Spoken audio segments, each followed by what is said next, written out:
Congratulations on your seat in the Knesset, the Israeli parliament. Thank you. What are your plans? The unity of the people in my country is a huge passion for me. That's first and foremost. Secondly, minorities in terms of the Arab sector in Israel, the Arab society. I speak Arabic. I have lived in an Arab country for 3 years as a senior diplomat. I feel that my Zionism, my love for my country, one of the main expressions thereof is the fact that all people within the country will be living as one. And now that we've achieved something amazing, game-changing, regionally, the Abraham Accords, it almost seems as if the pressure is off of countries like Egypt, Jordan, and so on, because there's a role model. It shows that it is in fact possible to live together. You were stationed in Egypt. You were there for several years. You stated you speak fluent Arabic. It was a cold peace. It is not where we are today between the Emiratis and the Israelis, and the same thing with the Bahrainis. Why would that change?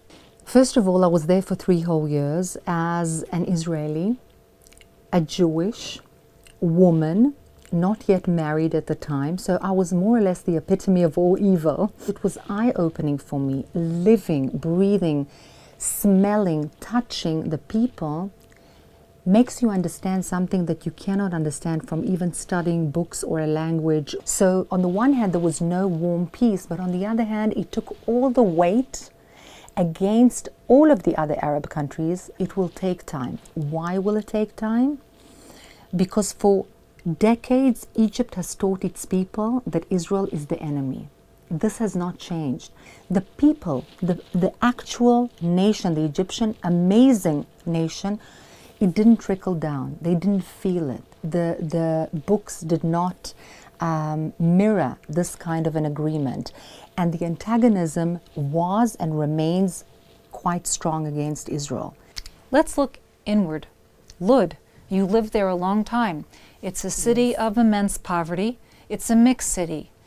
Looking at Israel in terms of Lud as a prototype, how did you feel that you were able to help shape change there? Lod is a city which is very close to my heart. My husband and I and our children live there. It is in fact a city which knows a lot of poverty throughout the years.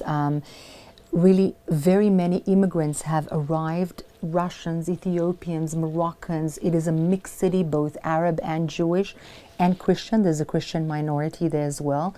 Very, very important for the Christian world in terms of the Greek Orthodox Church in which St. George is buried.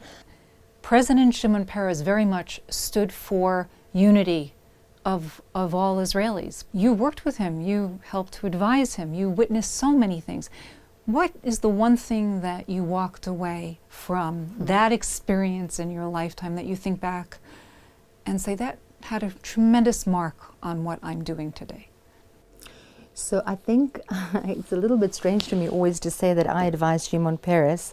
It's almost like saying he knew so much about everything. He was an autodidact and he was almost advising me on everything in life rather than the opposite. But I did have the privilege of serving as his advisor in the presidency. I would say that nothing but nothing is impossible. That was his mantra. You were a deputy director for the Federation of Local Governments, and then you also went on and you created your own consultancy firm, working with government officials both here in Israel and abroad. How do you see those things coming together? I got to know the unbelievable myriad of people within this country and the processes of local governance, how it connects with the central government and so on. A true learning experience. Engines of growth and sustainable engines of growth, allowing for employment opportunities, so on. Give me an example. So one beautiful example is in the Regional Council of El Batouf. El Batouf is a relatively unknown regional council, Arab, with 4 villages, 2 Bedouin villages and 2 non-Bedouin Muslim. Everybody in that municipality, all the inhabitants are Muslim. Socioeconomically, it is a rather poor place with low income for most of the inhabitants. One of the villages is an absolutely unbelievably beautiful place called Wadi Hammam. It is just under the Arbel mountain with a beautiful source of water, mountains, really a picturesque place that seriously very few people know. And one thing that I've worked on together with the leadership, the local leadership, together with the community, together with the Israeli Ministry of Tourism, together with the Israeli Ministry of Economy and so on, and philanthropists, is creating a sustainable source of income in that same village for the municipality and for the people themselves.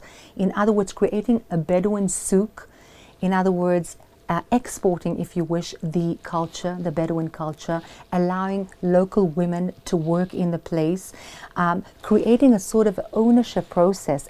Ruth, you know, as we are speaking on this program, we spoke earlier about the Palestinian elections. Here we are, never thought we'd be into a fourth election this time around. And Israel has some serious problems. There are issues of deep poverty despite the startup nation.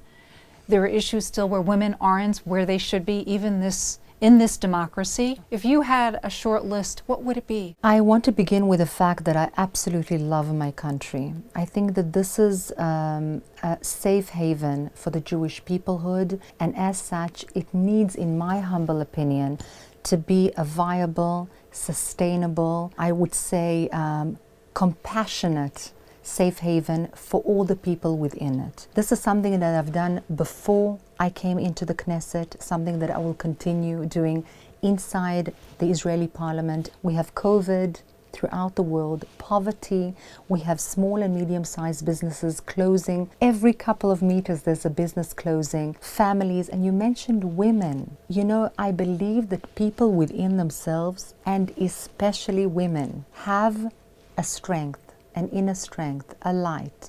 After all, we are mothers, we are nurturers. I'm not naive. I've spent 3 years in an Arab country with 100 million Egyptians, that not all of them wanted me there. There needs to be a leadership, a brave, courageous leadership.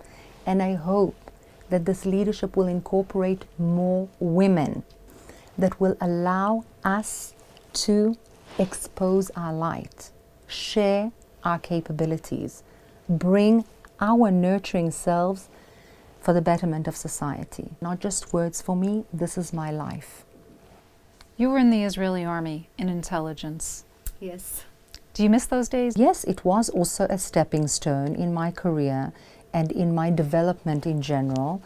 And I think that this, unfortunately, is still a strong and necessary inherent part of Israeli society, given the continued threat that exists for the state of Israel in the region and abroad. I particularly put my eyes currently on Iran, but not only. You speak 5 languages, you have a master's from Harvard, and you raised 3 children. Many women would say, I can't juggle life as a wife, a mother, and a career. What do you say? Well, I think you should ask my children that, if I'm doing a good job or not, but I'm loving every moment. I'm a multitasker. I'm trying to keep sane in between, especially now when Israel is showcasing its ability to lock down again and again. It's not an easy feat always. Well, I've been happy to showcase you on this segment. Thank you. News needs trained journalists. Themedialine, the first American nonprofit news agency covering the Middle East, has mentored scores of students from prestigious American universities and around the globe. We are one of the best kept secrets. Universities are partners. Students receive credit. In order to bring you trusted news, we need support for our future journalists. Please make your tax-deductible gift today. Go to themedialine.org.